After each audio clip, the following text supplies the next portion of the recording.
2001 100 ଜଣଙ୍କର ମୃତ୍ୟୁ ଅଧା ଓଡ଼ିଶା ବୁଡ଼ି ଯାଇଥାନ୍ତା ଏବଂ ଏ ମୃତ୍ୟୁ ସଂଖ୍ୟା ଲକ୍ଷେ ଉପରେ ହେଇଥାନ୍ତା। 2003 ମସିହାରେ 31 ଜଣଙ୍କର ମୃତ୍ୟୁ ଇଏ ବି ହଜାର ହଜାର ହେଇଥାନ୍ତା ବା ମୃତ୍ୟୁ ସଂଖ୍ୟା ହଜାରରୁ ଅଧିକ ବଢ଼ିଥାନ୍ତା। କିନ୍ତୁ ହୀରାକୁଦ ବନ୍ଧ ବଞ୍ଚେଇ ଦେଲା। କେମିତି ହୀରାକୁଦ ବନ୍ଧ ଅଧା ଓଡ଼ିଶା ବୁଡ଼ିବାରୁ ବଞ୍ଚେଇଲା ଏବଂ ହଜାର ହଜାର ଲୋକଙ୍କର ଜୀବନ ବଞ୍ଚେଇଲା। ଏବେ ଆଲୋଚନା କରିବା ସେହି ସମୟରେ ହୀରାକୁଦ ବନ୍ଧରେ କାର୍ଯ୍ୟରତ ଥିଲେ ଏବଂ ଅବସରପ୍ରାପ୍ତ ସର୍ବୋଚ୍ଚ ଯନ୍ତ୍ରୀ ଜଳସମ୍ପଦ ବିଭାଗ ରବୀନ୍ଦ୍ର ପଣ୍ଡା ଆମ ସହିତ ଅଛନ୍ତି। ସାର୍, କନକ ନ୍ୟୁଜକୁ ସ୍ୱାଗତ। କେତେ ଜୀବନ ବଞ୍ଚେଇଛି ହୀରାକୁଦ ଡ୍ୟାମ୍ ଯଦି କହିବା ଓଡ଼ିଶା ପାଇଁ ଗୋଟେ ସୁରକ୍ଷା କବଚ ବନିଛି?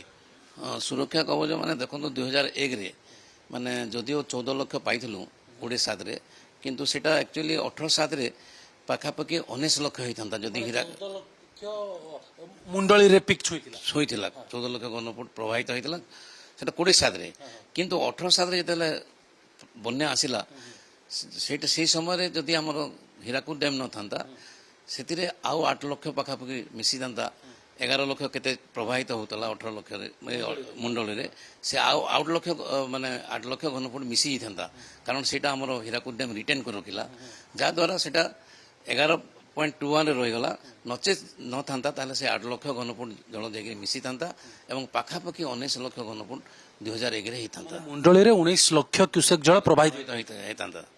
ସେଇଥିରୁ ଭାବନ୍ତୁ ଯଦି 19 ଲକ୍ଷ ପ୍ରବାହିତ ହୋଇଥିଲେ କୋଷ୍ଟାଲ ଓଡ଼ିଶାର ଅବସ୍ଥା କ'ଣ ହେଇଥାନ୍ତା। ସେମିତି 2003ରେ ମଧ୍ୟ ସେଇଟା ମାନେ ଯଦି ହୀରାକୁଦ ଡ୍ୟାମ୍ ନଥାନ୍ତା ସେଇ ପାଖାପାଖି 16 ଲକ୍ଷ ଘନଫୁଟ ଜଳ ପ୍ରବାହିତ ହୋଇଥାନ୍ତା। ଆମେ ସେ ସମୟରେ ମୋର ମନେ ଅଛି 625 ଫୁଟରେ ଥିଲୁ।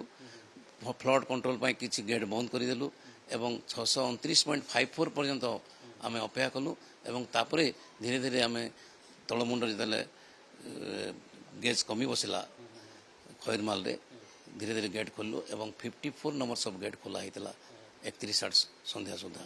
ଆପଣ ନିଜେ ଥିଲେ 2003ରେ କାର୍ଯ୍ୟରତ ଥିଲେ। ସାର୍, କେମିତି ଥିଲା ମାହୋଲ? କାରଣ ଗୋଟେ ଗୋଟେ ପ୍ରେସର ଉପରୁ ପ୍ରବଳ ଇନଫ୍ଲୋ ଆସୁଛି, ପାଣି ଜମା ହେଉଛି ହୀରାକୁଦ ଡ୍ୟାମ୍ରେ, ଅନ୍ୟପଟେ ତଳମୁଣ୍ଡରେ ବନ୍ୟା ଅଛି, ଲୋକଙ୍କର ଜୀବନ ଯାଉଛି।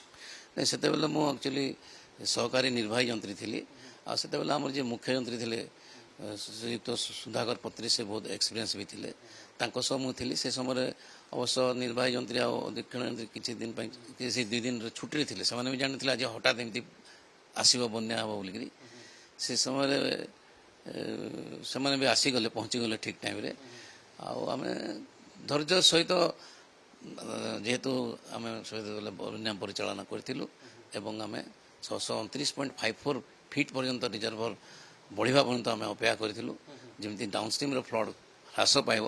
ହ୍ରାସ ପାଇବାର ଯେତେବେଳେ ଆମେ ସିମ୍ପଟମ୍ ପାଇଲୁ ସାଙ୍ଗେ ସାଙ୍ଗେ ଗେଟ୍ ଖୋଲା ଆରମ୍ଭ ହେଲା ହେଇକରି 54 ନମ୍ବର୍ସ ଅଫ୍ ଗେଟ୍ ପର୍ଯ୍ୟନ୍ତ ଖୋଲା ହେଇଥିଲା ସେଇ 2001। ନଥାନ୍ତା ହୀରାକୁଦ ଡ୍ୟାମ୍ ଯଦି 2003 କିମ୍ବା 2001ରେ, ତାହେଲେ ହଜାର ହଜାର ଲୋକଙ୍କ ଜୀବନ ହଁ, ସେ ଜୀବନ ତ ଯାଇଥାନ୍ତା, ବହୁତ କ୍ଷୟକ୍ଷତି ହେଇଥାନ୍ତା ଏବଂ ଏମିତି ବହୁତ ଉଦାହରଣ ଅଛି। ବହୁତ ବର୍ଷ ଦେଖିବେ ଯଦି ବୋଲେ ବଡ଼ ବଡ଼ ଫ୍ଲଡ୍ର ମାଗ୍ନିଚ୍ୟୁଡ଼କୁ ହୀରାକୁଦ ଡ୍ୟାମ୍ କମେଇ ପାରିଛି, ନହେଲେ ବଡ଼ ବଡ଼ ବନ୍ୟା ହେଇଥାନ୍ତା। ଯଦିଓ ପୁରା ବନ୍ୟା ନିୟନ୍ତ୍ରଣ ମାନେ ଏକା କରିପାରିବନି, ଆଗରୁ ଥିଲା ଯେ ଆଉ ଟିକରପଡ଼ା ଡ୍ୟାମ୍ ହେବ ଏମିତି ଥିଲା ସେ ଏକା ମାନେ। ତାପରେ ଦ୍ୱିତୀୟ କଥା ହେଲା ଆପଣ ଡାଉନଷ୍ଟ୍ରିମ୍ରେ ଆମର କଣ୍ଟ୍ରୋଲ ନାହିଁ।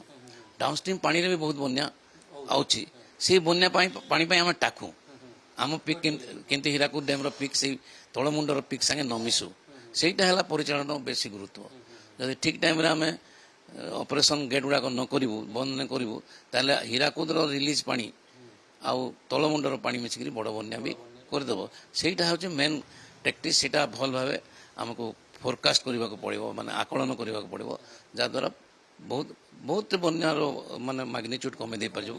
ଏଇ 2026ରେ ବି ଯଦି କହିବା 2026ରେ ଯେଉଁ 8 ଲକ୍ଷ ଉପରେ 8,80,000 ପାଖାପାଖି ପିକ୍ ଛୁଇଁଥିଲା, ଇଏ ମଧ୍ୟ ପାଖାପାଖି 2 ଲକ୍ଷ କ୍ୟୁସେକ୍ ଆହୁରି ବଢ଼ିଥାନ୍ତା ଯଦି ହୀରାକୁଦ ଗେଟ୍ ବନ୍ଦ କରିନଥାନ୍ତା ବା ଯଦି ଅପେକ୍ଷା କରିନଥାନ୍ତା ଯେ ପିକ୍ଟା କେମିତି କମିଯାଉ ମୁଣ୍ଡଳିରେ। ହଁ, ସେଇଟା ନ ହେଇଥିଲେ ମୁଁ ତ ଭାବୁଥିଲି 10,50,000 ଘନଫୁଟ ଉପରକୁ ଯାଇଥାନ୍ତା।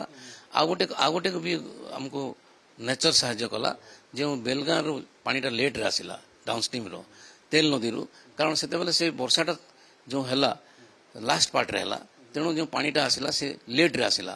ଖଇରମାଲର ପିକ୍ ପାସ୍ କରିବାର ପରେ ସେ ପାଣିଟା ଆସିଲା, ଯାହାଦ୍ୱାରା ଖଇରମାଲର ପିକ୍ ବଢ଼ି ପାରିଲାନି से अनुसार मुंडली पिक आउ बढ़ी पारानी आदि आम डैम नथा मतलब इनफ्लो मिसीजिकी ସେଇଠି ଯେଉଁ 8,81,000 ନା 88,000 କହୁଛନ୍ତି ଘନଫୁଟ ମୁଣ୍ଡଳ ପ୍ରବାହିତ ହେଲା ସେଇଟା ବି 10 ଲକ୍ଷ ଉପରେ ପ୍ରବାହିତ ହୋଇଥାନ୍ତା କାରଣ ସେ ଇନଫ୍ଲୋକୁ ଆମ ଡ୍ୟାମ୍ ରଖିଦେଲା ମାନେ ରିଟେନ୍ କରି ରଖିଦେଲା ଯୋଉଟା ତାପରେ ଧୀରେ ଧୀରେ ଆମର ଯେତେବେଳେ ଡାଉନ୍ ଷ୍ଟ୍ରିମ୍ କମିଲା ଏବେ ଗେଟ୍ ଖୋଲିକରି ଧୀରେ ଧୀରେ ପର୍ଯ୍ୟାୟକ୍ରମ 22ଟା ସେଇଦିନ ଖୋଲା ହେଲା 31/7 ଏବେ ଧୀରେ ଧୀରେ କରି ପାଣିର ଯେଉଁ ଇଏ ଇନଫ୍ଲୋ ଦେଖିକରି ଗେଟ୍ ଗୁଡ଼ାକ ଧୀରେ ଧୀରେ କମା ହେଉଛି आम जदि कहीपर हीराकुद डैमटा जमी या ये पूरा गोटे ओडिशा सुरक्षा कवच पलटि कारण एत बड़ बड़ बन्यार ओडिशा को बंचे आज हीराकुद डैम जदि आम न था आम गोटे ओडिशा को भी परिकल्पना कर पार नते जे ओडिशा केते थर भासी जाई सारंतानी नहीं आगु डैम नथिबा आगु कौन होता हमको 10 वर्ष प्राय 8टी बन्या आम फेस करूँ